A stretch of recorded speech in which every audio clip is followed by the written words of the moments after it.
Poder sentar, amados? Queria falar sobre, nessa noite, o preço da caminhada cristã. Lucas capítulo 14. Nós vamos ler apenas os versos 28, 31 e 33. Lucas 14.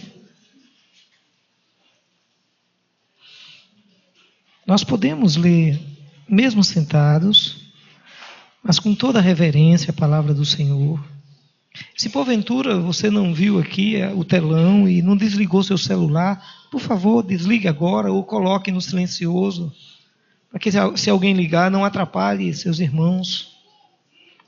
Peço também a ajuda dos pais com as crianças, porque em dia de ceia do Senhor, é o único culto no mês que as crianças ficam conosco, primeiro para aprender a cultuar, aprender a se comportar. Claro que os pais ensinam em casa a se comportar no templo do Senhor.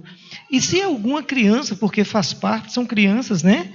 De repente sai do lugar, eu peço a ajuda do pai, a compreensão da igreja, mas a ajuda do pai, a ajuda da mãe. E se precisar, o pessoal da recepção pode dar um apoio, tá bom? Lucas, capítulo 14. Vamos ler o verso 28, enquanto a gente vai pensar sobre o preço da caminhada cristã. Disse Jesus: pois, qual de vós, pretendendo construir uma torre, não se assenta primeiro para calcular a despesa e verificar se tem meios para concluir? Versículo 31. Ou qual é o rei que, indo para combater outro rei, não se assenta primeiro para calcular se com 10.000 homens poderá enfrentar o que vem contra ele com 20.000? Versículo 33. Assim, pois, todo aquele que dentre vós não renunciar a tudo quanto tem, não pode ser meu discípulo. Vamos orar? Pai amado, é no nome de Jesus, também com temor e tremor, que estamos diante da Tua palavra, recebendo a revelação do Teu Espírito. E apesar do pastor Luiz já ter orado por mim e pela igreja, eu quero, Senhor, agradecer pela revelação da Tua palavra, porque temos essa palavra que é viva e eficaz diante de nós, e temos o Teu Espírito Santo para nos trazer revelação. Por isso nós agradecemos, te bendizemos em nome de Jesus. Amém. Amados, se existe uma coisa que a gente precisa aprender na vida, é que antes de tomar uma decisão, é preciso parar e fazer uma avaliação. Por exemplo, de repente, você quer comprar uma casa. Antes de comprar a casa, principalmente se for financiada, você tem que primeiro parar, fazer as contas. Será que vai dar realmente para eu assumir esse compromisso? Você vai comprar um carro, vai comprar uma moto, e antes de tomar essa decisão, você precisa parar e pensar, principalmente se for uma moto, viu, Edivaldo? Se vai comprar uma moto, não é apenas a prestação, mas também os riscos. Será que vale a pena? Então, assim, imagine numa perspectiva emocional. Você vai começar um namoro, vamos pensar, um jovem vai começar um namoro. Ele deve parar e pensar, será que realmente esse é o tempo? Porque eu estou na universidade, será que eu devo começar a namorar? Ou será que eu sou muito jovem, se for um adolescente? E aí, Andrezinho, quando toma a decisão de noivar e de casar, vai casar nesses dias, né? Tem que parar e pensar, será que eu vou aguentar? Né? Não é o caso de Andrezinho, claro que não, claro que não. Mas é preciso parar, irmãos, e pensar. Eu vou casar. Olha o tamanho da responsabilidade. Toda sexta tem que fazer feira, né? E não espanta o homem, né? Tá certo. E tem outros compromissos, irmãos. Na área emocional, precisamos também parar e pensar. E se você pensar uma perspectiva de crescimento intelectual, eu estou pensando em fazer um curso na universidade. Então, eu vou fazer vestibular. Muita gente fez o Enem. Agora, será que eu vou conseguir trabalhar como Samela? Trabalhar o dia todo, sair no final da tarde, viajar para Mamanguape e voltar de 11 horas da noite, chegar em casa meia-noite. Será que eu vou conseguir? Que foi o caso dela, conseguiu concluir o curso.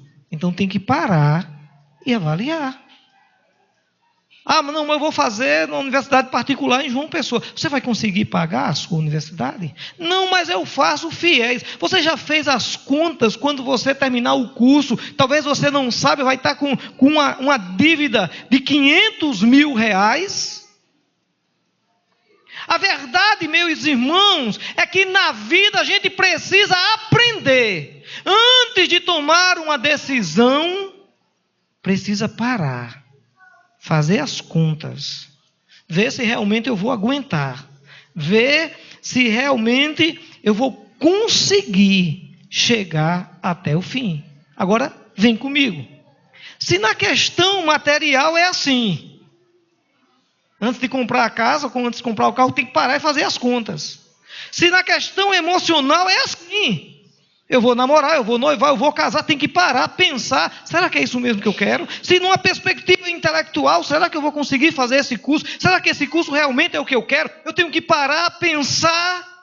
Por que você acha que na área espiritual seria diferente?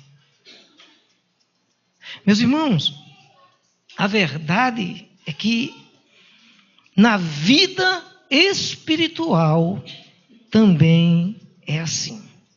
Jesus, em Lucas capítulo 14, ele chama a responsabilidade os seus discípulos e os exorta a fazer uma avaliação sobre o preço que deveriam pagar se realmente eles quisessem ser seus discípulos.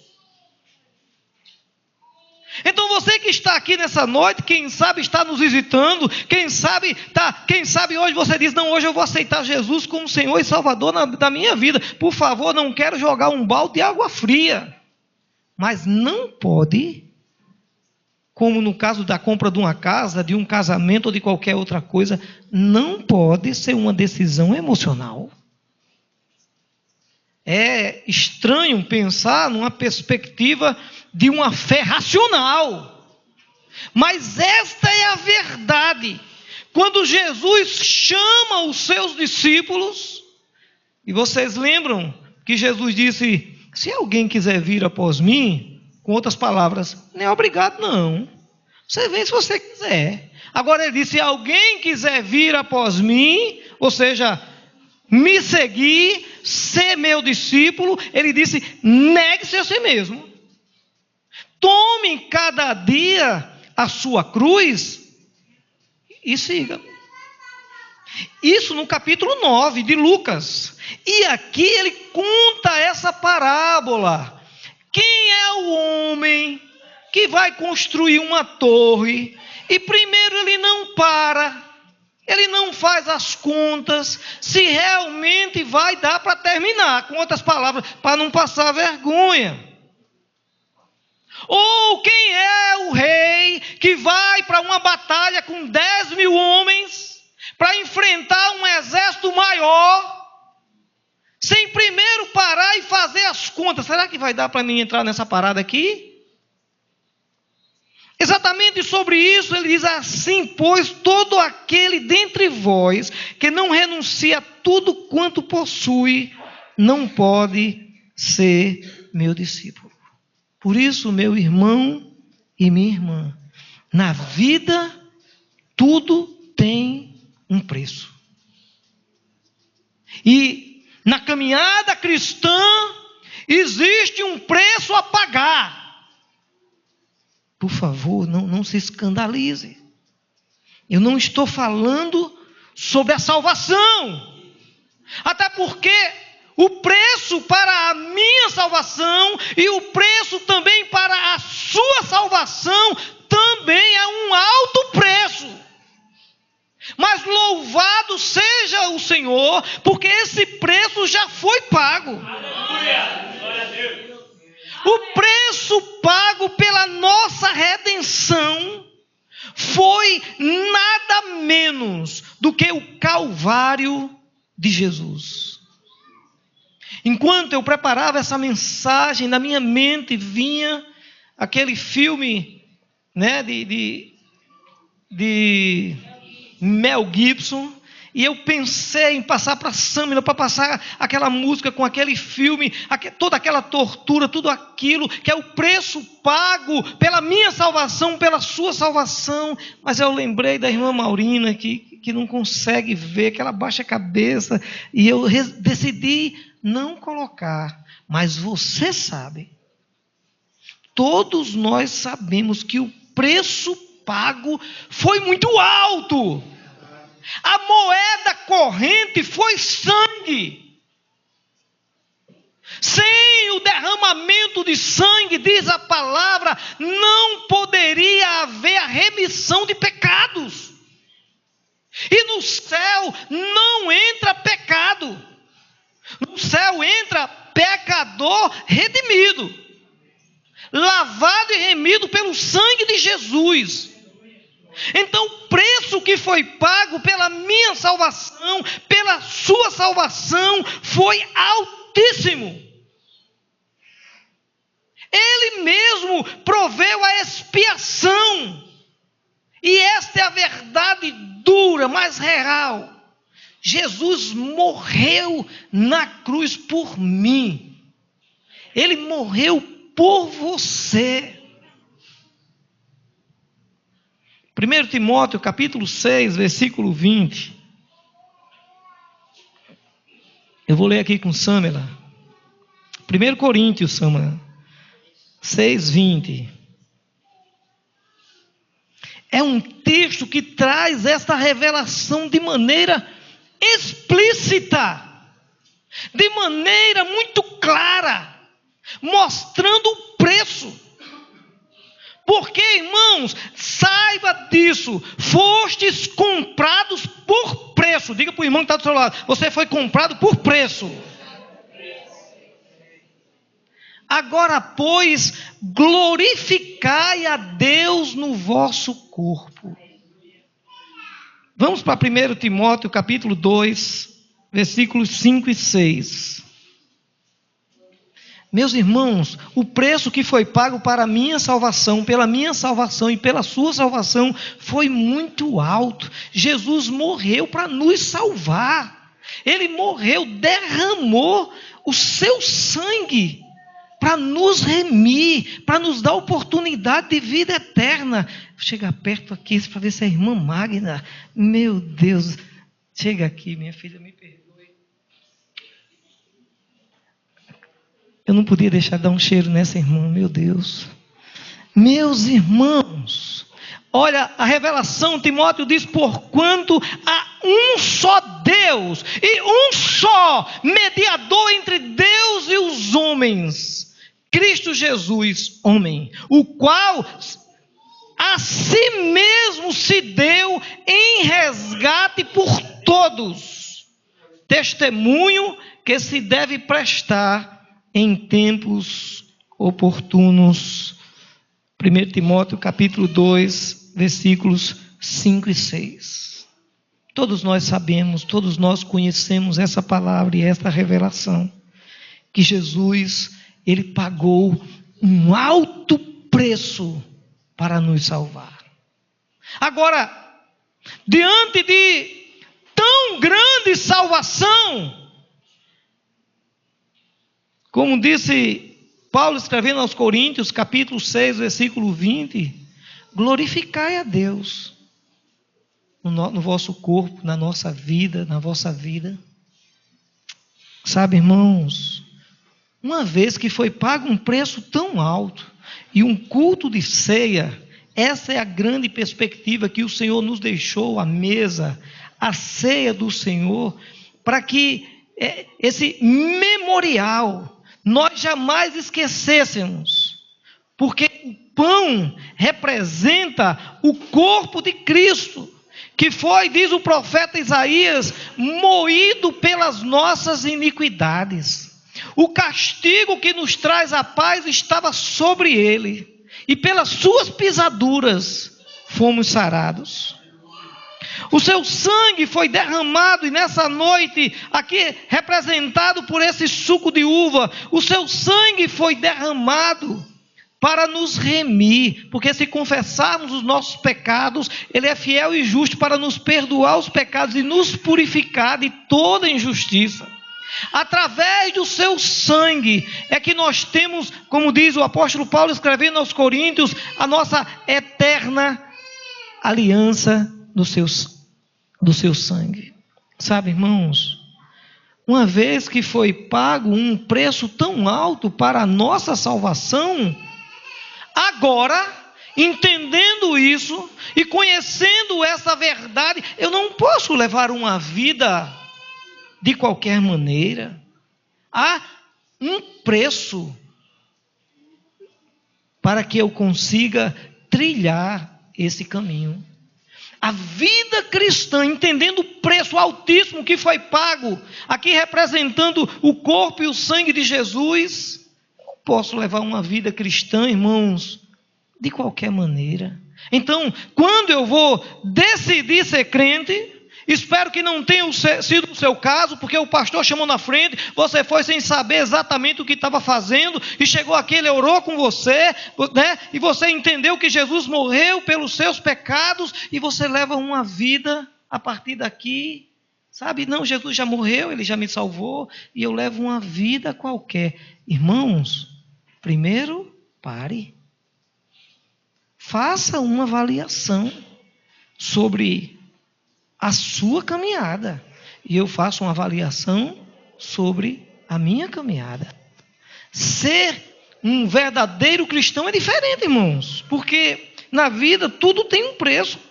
Agora, segundo lugar, ser um cristão nominal, aí é quase 0,800, porque tem muita gente. E os Estados Unidos, que foi a maior nação evangélica do mundo, que enviou missionários para todos os continentes, que evangelizou, na verdade, o Brasil, hoje é uma nação de cristãos nominais. Então, assim, hoje nós corremos o risco, como igreja, de nos tornarmos apenas cristãos nominais, sem parar, sem avaliar, sem pensar no preço que foi pago pela nossa salvação. E aí, irmãos, hoje tem aí o que o povo chama de crentes ciganos, né? Porque vai para uma igreja aqui, depois vai para outra ali, vai para outra ali. Então, ser um eterno visitante de igrejas evangélicas não custa nada, irmãos. Isso é ser um cristão nominal. Ser um frequentador assíduo dos cultos não exige muito esforço a ninguém. A verdade é essa. Ser um simples congregado não exige compromisso dele com a igreja local. Então, como pastor, eu já enfrentei situações de pessoas que às vezes começam a frequentar a igreja, gosta da igreja, porque, irmão, sinceramente, aqui pra gente, né? Ser crente é bom demais, meu irmão. Acaba tá numa igreja, acaba chega aqui, um ambiente gostoso, só tem gente bonita. Olha a pessoa que está do seu lado aí, que coisa linda, né, irmãos? Então, que maravilha. Aliás, na igreja do castelo só tem príncipe e princesas. É um lugar maravilhoso. Só tem pessoas educadas. Aqui ninguém vai chamar palavrão com você. Aqui eu garanto, ninguém vai lhe tratar mal. Aqui você vai ser tratado a pão de ló. Então aqui, se você vier, né, para o nosso jantar, eu estou avisando, né? Se vier para o nosso jantar de Natal, não tem melhor na Paraíba. Não tem, irmãos. Tem não. Como diz uma irmã pentecostal, é coisa grande, né? É coisa boa, irmãos. Então ser crente é bom demais. E ser congregado é fácil. Você não tem compromisso com nada. Entende, irmãos? Uma vez uma pessoa era congregada na igreja, deu uma pisada na bola, né? Quando eu cheguei para dar uma exortada, porque pastor serve para isso, né? Quando eu cheguei para dar uma exortada e tal, a irmã disse, pastor, não entendo, eu não sou membro da sua igreja. Eu digo, é mesmo? Né? Entendeu, irmãos? Por quê? Porque tem muita gente hoje tomando a decisão de ser apenas visitante, de ser apenas um congregado, porque está fora da linha de tiro. Não tem compromisso com ninguém. Tem aqueles cabas meio mala, né? Que fica só paquerando as meninas, paquera com uma, paquera com outra, não quer compromisso com ninguém. Às vezes, né, um compromissozinho assim de namorar só de uma semana. Só para dar uns pega, como diz os jovens aí, e depois larga. Foge desse caba. Mau caráter. Então, irmãos, essa é a verdade. Ser um simples congregado não exige compromisso com a igreja local. Agora, também ser um membro da igreja, apenas ser membro e se tornar membro de uma igreja, né, não exige assim muita autonegação e autossacrifício. Agora, a palavra de Jesus, não. Ele diz, faça uma avaliação. Quem é o homem que vai construir uma torre? Primeiro não para e pensa. Quem é o homem que vai, né, uma batalha, um rei, com 10 mil para inventar 20 mil? Primeiro não para, não faz uma avaliação. E aí, nós lemos no versículo 31, 31, ou qual é o rei que 20 mil? Muito bem, 33. Assim, pois, todo aquele que dentre vós não renunciar a tudo quanto tem, não pode ser meu discípulo. Irmãos, eu vou dizer uma coisa para vocês. O preço que foi pago pela sua salvação é muito grande. A moeda corrente foi sangue. Jesus, ele foi moído pelas nossas iniquidades. Agora, na caminhada cristã, o convite de Jesus para aqueles que querem assumir um compromisso com ele, de se tornar seu discípulo, é nada mais, nada menos que você precisa parar, pensar e descobrir que se é isso mesmo que você quer. Talvez você nunca mais apareça nessa igreja. Possa pedir até carta de transferência. Mas esse é o verdadeiro evangelho. O que Jesus pede não é parte. O que ele pede é tudo.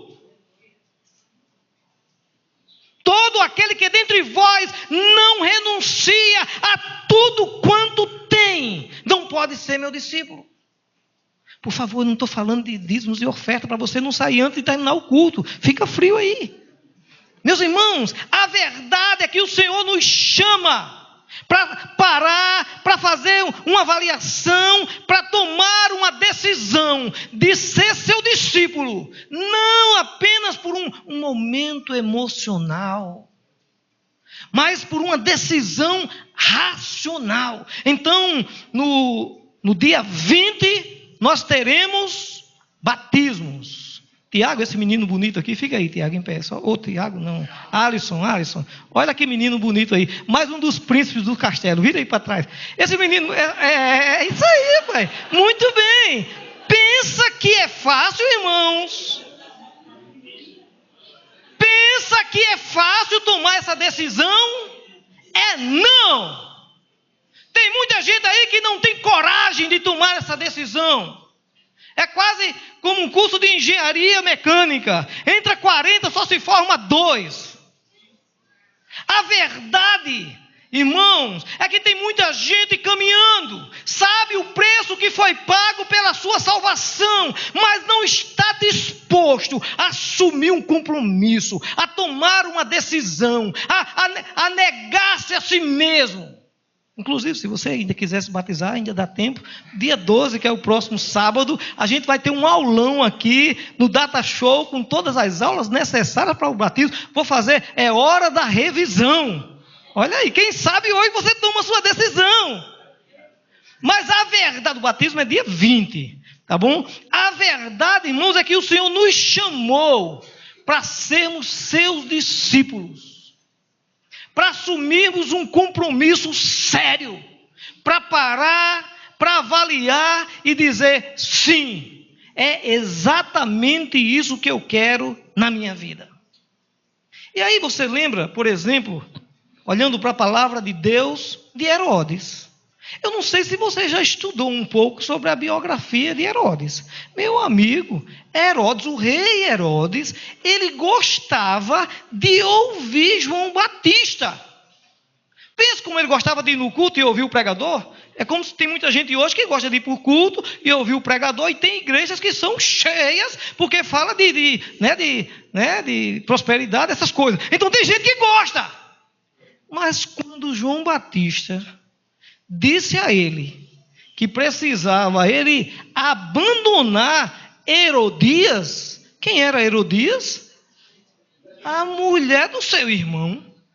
O rei, um mala, gostava de procurar o profeta, de ouvir. Eu acho que João Batista era bem eloquente assim, apesar que ele não tinha papa na língua não, chamava de raça de víboras. Então ele gostava de ouvir João Batista, mas quando João Batista pregava de forma geral, mas quando o dia João Batista chegou para ele e disse, Herodes, é o seguinte, eu sei que tu está tendo um caso com a mulher do teu irmão, então tu tem que deixar a mulher do teu irmão, porque isso tem desagradado a Deus. Aí ele bateu pino, fugiu, não quer mais. Tem muita gente assim. Lembram de Demas, irmãos?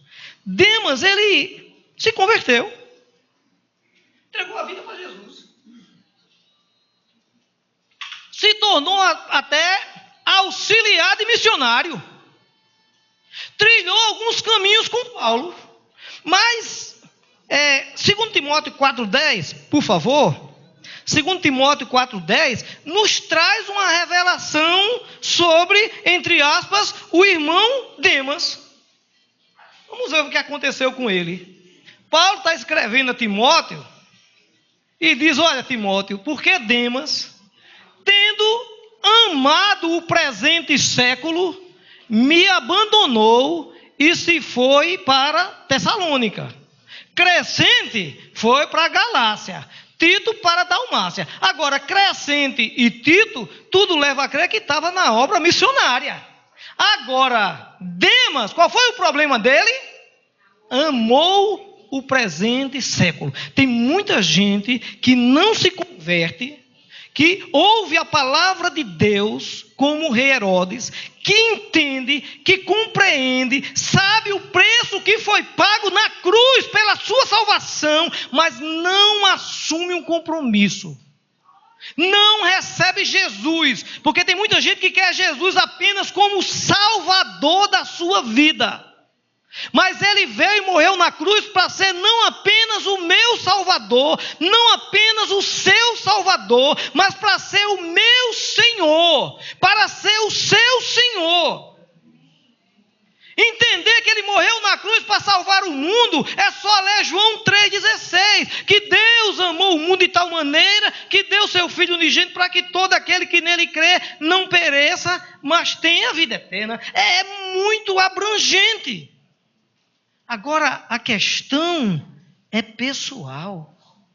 Tiago, Deus amou você, meu filho, de tal maneira que deu seu Filho unigênito, para que você creia e não morra, mas tenha vida eterna. É diferente, irmãos. É diferente, é olho no olho, é uma mensagem pessoal, e não adianta apenas entender de forma geral, globalizada, é algo pessoal. Jesus morreu por mim. Jesus morreu por você. Agora, apenas saber e conhecer essa revelação não vai conseguir salvar a sua alma do inferno. Palavra difícil, ninguém gosta de escutar. Mas esta é a verdade. Se morrer sem Cristo, é fogo e ranger de dente. E a notícia de boas novas, a grande mensagem do Evangelho, que é as boas novas, é porque estamos condenados ao inferno por causa dos nossos pecados, e Jesus morreu na cruz do Calvário, pagou o preço de sangue para nos resgatar das trevas e nos transportar para o reino do Filho do seu amor. Eu preciso entender, mas eu preciso aceitar, receber. João, no seu evangelho, ele diz que Jesus veio para o que era seu, mas os seus não o receberam. João 1,12, por favor, Samila. Começa dizendo que no princípio Jesus, ele diz, era o verbo estava com Deus, o verbo era Deus, e ele começa dizendo, e por fim ele diz que ele veio, a gente sabe, Jesus veio para os judeus, mas os judeus, os seus, não receberam.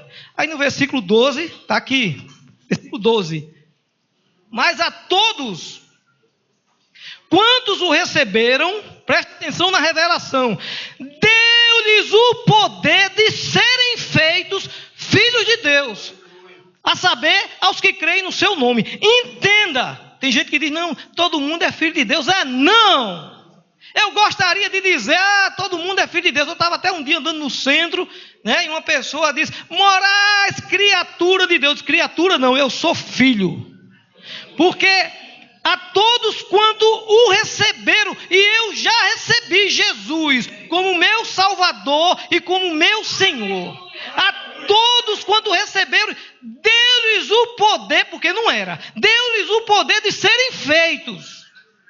Algumas versões diz assim, deu-lhes o poder de se tornarem filhos de Deus. A quem? A saber, explicando, aqueles que creem no seu nome. Sabe, meus irmãos, ser discípulo, existe um preço a pagar. Ser um crente verdadeiro, irmãos, há um preço a pagar. Na parábola do semeador, Mateus 13, capítulo 13, versículo 21, Jesus conta uma parábola falando sobre uma semente, que a mensagem do evangelho é como semente, e às vezes essa semente é plantada, é pregada, é lançada no terreno, e hoje eu estou lançando essa semente do evangelho nos seus corações, e às vezes alguém recebe essa semente no coração com alegria, mas vem o ladrão, que é o pássaro, e é o diabo, vem e rouba. O caba prega no domingo, o caba sai daqui, glória a Deus, aleluia, sai quase um crente pentecostal na igreja batista, mas quando sai na segunda, foi-se a unção, o diabo foi lá, aí na terça, encontrou um colega, e aí, meu amigo, o culto foi uma bênção, o pastor pregou sobre o quê? Disse, foi mais ou menos isso mesmo, não se lembra, o diabo já pegou a semente e tirou, outra semente caiu, uma caiu na beira do caminho, e o pássaro vem e toma, a outra cai entre pedras, e aí, aquelas pedras sufocam. E aqui, Samela, 13:21, diz que algumas dessas sementes não têm raiz em si mesmo, sendo antes de pouca duração. Em lhe chegando a angústia, ou a perseguição por causa da palavra, logo se escandaliza. Muita gente é assim. Recebe a palavra, crê.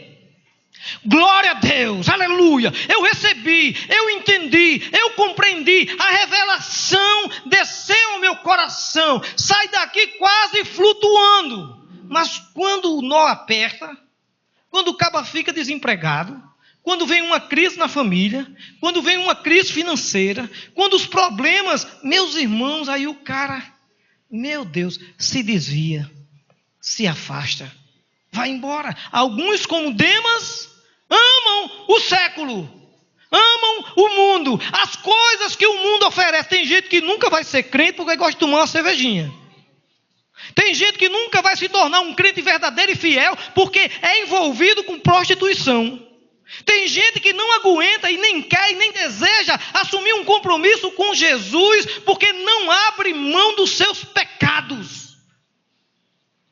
Paulo, quando escreve a Timóteo, diz que no final dos tempos os homens seriam amantes de si mesmos e outras coisas, mas entre elas diz, amando mais as coisas do mundo do que as coisas de Deus. É por isso que a pessoa não quer assumir um compromisso com o Senhor. É por isso que a pessoa não toma a decisão de se tornar um crente verdadeiro. Alguns começam bem, depois o zelo esmurece, o amor esfria, o compromisso desaparece e a fidelidade morre. Estava caminhando tão bem. Aí lá em Apocalipse, o Senhor Jesus bate na porta. Eis que estou à porta e bato. Meus irmãos, o Senhor diz, eis que tenho contra vós, porque abandonaste o vosso primeiro amor. Sabe, irmãos, outra coisa que eu quero para a gente pensar sobre isso nessa noite. Deixa eu dizer uma coisa para você, ninguém pega carona para o céu. Ah, como era bom se eu conseguisse pegar carona, meu Deus. Eu ficava logo perto do irmão Ademar, porque aí, entendeu? Pegava carona. Mas entendam, irmãos, em nome de Jesus, ninguém pega carona para o céu. Você pega para a universidade, você pega para o trabalho. Ninguém pega carona para o céu.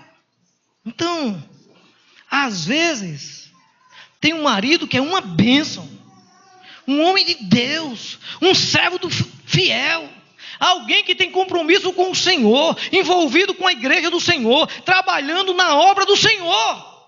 Mas a esposa, sabe, acha que vai se escorar no marido e pegar unção e pegar carona para o céu. Não pega.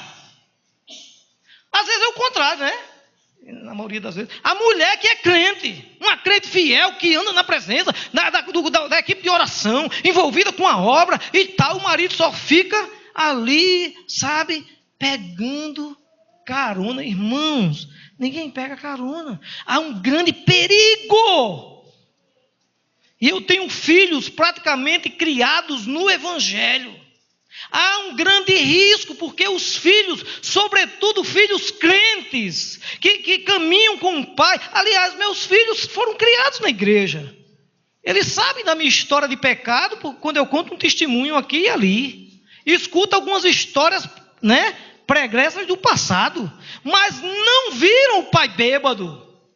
Não viram o pai envolvido com prostituição, não viram a maldição que é as drogas na vida do pai, e tantas outras coisas terríveis que faz a família sofrer e passar necessidade. Mas aí, às vezes, esse filho que também nunca experimentou, né, as coisas terríveis que o mundo oferece, porque foi criado dentro da igreja, é onde tem seus amigos, é onde tem os pais e as mães, o pai e a mãe ensinando as coisas do Senhor, mas às vezes corre o risco desse filho ter uma espiritualidade, se é que podemos usar esse termo, vazia. Não tem compromisso com o Senhor, não tem paixão pelo Senhor. Irmãos, a igreja que somos nós, Jesus amou a igreja de tal maneira que ele morreu por ela, ele derramou seu sangue por ela.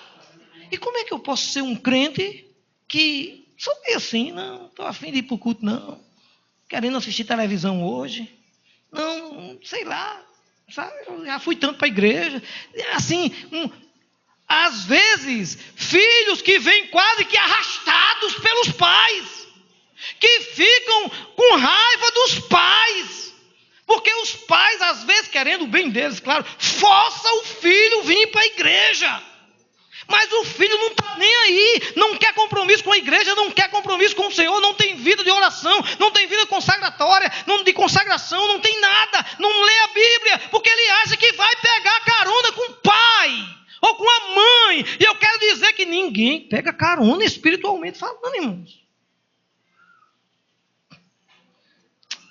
É preciso parar. E hoje estamos aqui para isso. Parar.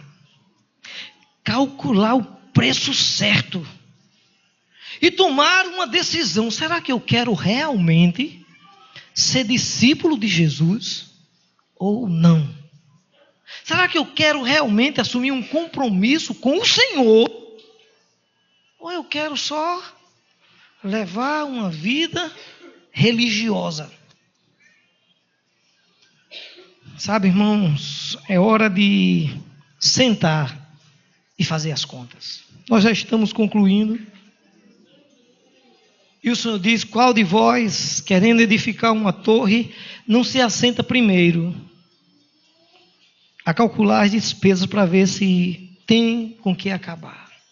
Você já fez as contas? Se realmente você quer ser um crente verdadeiro, comprometido com o Senhor, comprometido com a palavra do Senhor, comprometido com a igreja do Senhor, faça as contas.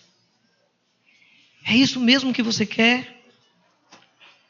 Sabe, meu irmão, minha irmã, eu quero lançar para vocês, na verdade, perguntas que eu faço para mim.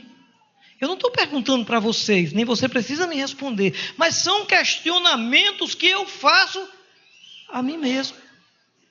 Será que eu quero realmente ser um discípulo de Jesus? Estou fazendo as contas.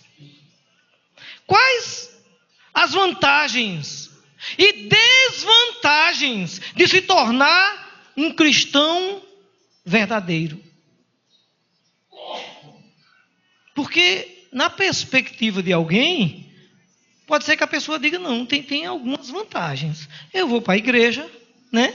Um lugar amável, onde só tem pessoas bonitas, pessoas sinceras, pessoas amigas, pessoas que se preocupam comigo, que querem o meu bem. Isso aqui só tem coisa boa. Mas aí, para a perspectiva de alguém, pode pensar, quando estiver fazendo as contas, né? Passa um risco no meio de uma folha de papel, bota as vantagens e desvantagens. Aí o cabo diz: meu Deus, eu não posso mais engolobar no imposto de renda. Segundo, eu tenho que abandonar aquela amante. Terceiro, eu não posso mais me envolver em prostituição. Em quarto, e aí eu tenho que parar de mentir. Então, irmãos, é preciso parar e fazer as contas. Será que eu estou disposto a abandonar os prazeres do pecado? Porque, irmãos, se existe uma coisa que aqui a gente não é, quem é minha ovelha já sabe, quem não é, então está nos visitando nessa noite, seja bem-vindo. Eu sou muito sincero, eu não sou hipócrita, irmãos. O pecado é gostoso. Eu não nasci santo, nem sou, mas não não tive esse privilégio de nascer dentro da igreja. Eu andei lá pelos os ambientes mais profundos do pecado. Então o cara dizer que tomar que eles chamam uma loira gelada, né, que é uma cervejinha com véu de noiva, dizer que é ruim, não somos hipócritas. Dizer que depois do cara tomar uma cervejinha, vai para um pagode que tem lá no Bessa e pega lá uma morena e dança um forrozinho com ela, um pagodezinho, dizer que isso é ruim, não é. Dizer que pegar essa menina quando sair do pagode e ir para um motel com ela e passar a noite de manhã, tomar aquele café e sair, não é ruim. A confusão em casa é que é grande, mas assim, não é ruim, irmãos. Agora, o profeta Isaías diz que o que faz separação entre o homem e Deus é o pecado. O pecado mata, afasta o homem de Deus. O homem fica separado de Deus. Ele fica condenado ao inferno. E aí é preciso fazer as contas. Se interessa para mim ou não. Se eu decidir irmãos, trilhar esse caminho, a decisão é minha, a decisão é sua. Agora, se eu decidir, pastor, eu quero ser um crente verdadeiro, o que é que eu tenho que fazer? É somente levantar a mão, vir aqui na frente, sábado vir para a classe de batismo e me batizar e me tornar membro da igreja? Irmão, será que é só isso que Jesus espera de nós? Sinceramente, não.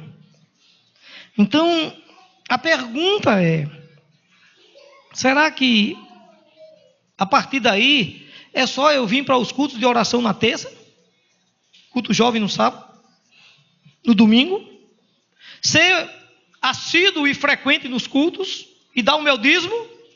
Será que é só isso que Deus quer da gente, irmãos? Também não. Então, o que é que Jesus espera de mim? Será que eu preciso mesmo ser membro de uma igreja? E se eu me tornar membro, pastor, quais os compromissos que eu tenho que assumir com a minha igreja? Será que é só trazer o meu dízimo? A minha oferta? É não, irmãos. Quando nós nos convertemos e começamos a fazer parte do corpo de Cristo, que é a igreja, então nós recebemos dons espirituais. O Senhor chamou uns para profetas, outros para mestres e assim por diante. Então, quando você chegar e se tornar membro da igreja, eu quero dizer para você, como uma música que tinha bem antiga, dizia: não existe inúteis na casa do Pai e somos todos especiais. Irmãos, na igreja tem o que fazer. E aí, meus irmãos, precisamos da direção do Espírito, não apenas da ordem pastoral. Porque, infelizmente, como igreja, numa perspectiva institucional, nós instituímos o que era espiritual, e agora a gente, assim, fica como que amarrado. Não porque tem um ministério de oração, então só quem ora é um ministério de oração. Entende? Tem um ministério de visitação, então eu não vou visitar. Ninguém me convidou para fazer parte do ministério, então eu não vou visitar. E aí, irmãos, tem o ministério de homens. Aí o jovem diz, né, estão de bobeira hoje, não tem culto jovem, não tem nada, tem uma reunião dos homens, apesar do cara ser homem. Mas diz, não, eu não vou porque eu sou jovem. E vice-versa. Deus nos chamou, irmãos, para servir a Ele e servir no reino. E onde você está, quando você chega na igreja, eu quero dizer aqui que tem trabalho para quem quer trabalhar. E você não precisa de ordem pastoral para fazer uma visita.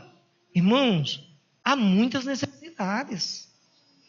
Eu aproveito, já que é ceia do Senhor, né, para pedir perdão. Talvez faça 6 meses que eu não faço uma visita para você. 1 ano? Talvez. Né? Então, Fabinho com a esposa está aqui. Meu Deus, eu nunca fui na casa de Fabinho. Me perdoe, meu irmão. Representando a igreja. Sabe por quê? Porque essa não é uma função apenas do pastor. Se nós temos aqui 200 pessoas... E se eu visitasse uma por dia, e eu não visito, todo dia, uma, eu visitaria você e só iria visitar de novo daqui a 6 meses. Mas esta é uma tarefa de todos nós. Aí, meus irmãos, não é só assim. Por exemplo, eu vou falar literalmente porque não está aqui. Eita, irmã Elita nem veio. Aí... mandar um zap para o pastor: pastor, o senhor precisa visitar a irmã Elita, porque ela não foi para o culto domingo. Meu irmão, por favor, em nome de Jesus, se Deus lhe mostrou, ou está mostrando agora alguém que faltou, Ele nem mostrou a mim, mostrou a você. Então, em nome de Jesus, você tem liberdade. Lembra de Filipe? O Espírito Santo pegou Filipe e disse: vai lá para a estrada de Gaza. Que ia passar lá, né, o eunuco, para ele evangelizar. Diz a palavra do Senhor, que os verdadeiros filhos de Deus são guiados pelo Espírito Santo de Deus. Então, irmãos, não é apenas dízimos e ofertas. É claro que quando nos tornamos membros de uma igreja, fazemos parte desse corpo, a gente conhece o orçamento, aqui a gente faz prestação de contas, você sabe os nossos compromissos, as congregações, as responsabilidades, e mais do que isso, o mandamento, a orientação, a direção do Senhor. Se você quer alguma palavra, por exemplo, pastor, além de Malaquias, me dê uma palavra aí para que eu seja dizimista, é só olhar para as janelas. Por exemplo, aqui diz: eu sou dizimista porque amo missões, Atos 1:8. Né? Vamos para outra janela, porque honra o Senhor com a primeira parte dos meus ganhos, por isso que eu sou dizimista. Provérbios 3:9 e Êxodo 34:26. Toda vez você vai ler agora na janela. Então sou dizimista porque é minha responsabilidade de sustentar a igreja de Deus. Malaquias 3:10. Vamos lá, sou dizimista porque eu mesmo vou gozá-lo na casa de Deus. Afinal de contas, né? Tem ar-condicionado, tal. Sou dizimista por ser grato ao meu Deus. Salmo 103:1. Sou dizimista porque Deus suprirá todas as minhas necessidades. Eu podia distribuir aqui, colocar aqui, sabe? Dava para encher a igreja. Aí depois vocês iam me chamar de Moraes Macedo. A verdade, irmãos, é que nós entendemos que essa é uma questão espiritual. Só aquele que nasceu de novo, que verdadeiramente entendeu para que Deus o chamou e o colocou na igreja, essa pessoa toma a decisão de fazer parte, sabe, dos ministérios, de honrar a igreja. Sabe, irmão, nós temos o Ministério de Ação Social. Você não precisa da irmã Cleide e Thaís para abençoar alguém, para distribuir uma cesta básica, para dar uma oferta aí, para pagar uma conta de luz, que seja da igreja ou fora da igreja, não precisa. Nós temos a ordem do ide e fazer discípulos. Não precisa o pastor lhe chamar e dizer: agora, Roosevelt, você vai discipular Fabinho. Não precisa, irmãos. A ordem Deus já deu. Por isso, ore ao Senhor, diga: Deus, eu quero fazer algo. Eu quero servir ao Senhor. Lucas 14:33, todo aquele que dentre vós não renuncia a tudo quanto possui, não pode ser meu discípulo. O grande chamado é esse, para você renunciar a tudo. Meus irmãos, nós sabemos, todos nós, que são membros dessa igreja ou não, que são crentes ou não, a gente sabe o que agrada a Deus e o que não agrada. Eu realmente confesso para vocês, duvido que você tenha tido realmente um novo nascimento. Sinceramente, é a minha opinião, estou sendo sincero, não estou julgando quem quer que seja. Mas eu não creio que alguém recebeu Jesus como Senhor e Salvador da sua vida, e como consequência, diz a palavra, recebeu o Espírito Santo que veio habitar nele, lembrando o Espírito Santo, e essa pessoa vive uma vida de prostituição, vive uma vida de mentira, de engano. Eu não posso crer que essa pessoa que recebeu o Espírito Santo e diz que aceitou Jesus como Senhor e Salvador da sua vida, não tem fome e sede da palavra de Deus, que passa a semana e não lê um versículo bíblico. Meus irmãos, sinceramente, apesar de repente alguém estar em todos os cultos, eu acho difícil alguém ter nascido de novo, se não tiver vida de comunhão com o Senhor, vida de oração. Ser um crente verdadeiro, irmãos, é diferente. O preço pago na cruz foi pleno pela nossa salvação. Agora, lembrando a mensagem que eu preguei há alguns dias, no processo de salvação tem a justificação, porque Deus enviou seu Filho e morreu na cruz para perdoar os pecados e nos justificar diante dele. Vem a regeneração, a pessoa é regenerada, gerada de novo. E aí, aquele que tinha prazer no pecado, que vibrava com as coisas do pecado, agora odeia o pecado e passa a amar as coisas do Senhor. E quando por algum motivo ele peca e ele cai, se envolve com pecado, ele se humilha, ele confessa, ele sente uma dor no coração, uma angústia. E esse é um sinal de alguém que foi regenerado. Eu creio em uma salvação que nos leva a um processo de santificação, e a gente falou sobre isso aqui. E por fim vai nos levar à glorificação. Meus irmãos, é um preço a ser pago para ser um crente verdadeiro. Eu não tenho como avaliar a sua vida.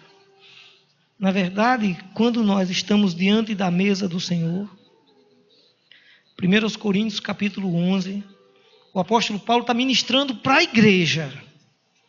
E ele, no capítulo 11 de 1 Coríntios, ele diz: eu recebi do Senhor o que também vos entreguei, que na noite que foi traído, o Senhor tomou o pão, o partiu e deu aos seus discípulos, dizendo: tomai e comei todos vós, isto é o meu corpo, que é dado por vós. Da mesma maneira, depois de cear, diz a palavra do Senhor em 1 Coríntios, ele tomou o cálice, deu aos seus discípulos e disse: tomai e bebei todos vós, este cálice é o cálice da nova, eterna aliança no meu sangue. Por isso ele diz que todas as vezes que comemos desse pão e bebemos desse cálice, anunciamos a morte do Senhor até que Ele venha. Mas antes de participarmos do pão e do cálice, Ele diz: examine-se, pois, o homem a si mesmo, e assim coma do pão e beba do cálice. Vamos fazer isso agora. Baixe sua cabeça, feche seus olhos.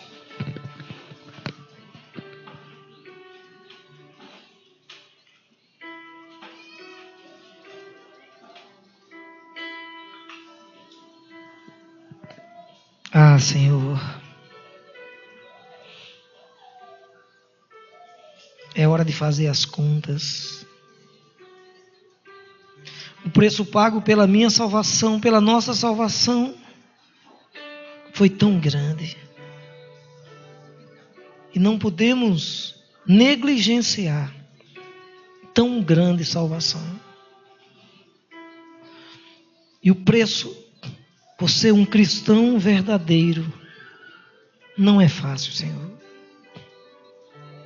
Não queremos viver de aparência. Ser um crente de aparência é fácil. Não queremos ser um crente nominal. Mas queremos verdadeiramente estar na Tua presença. E diante da mesa do Senhor, o Teu Espírito Santo nos convence do pecado, do juízo e da justiça. O Senhor diz: examine-se o homem a si mesmo e assim coma do pão. Mas enquanto fazemos o nosso autoexame e o Teu Espírito Santo nos orienta, Deus nos constrange,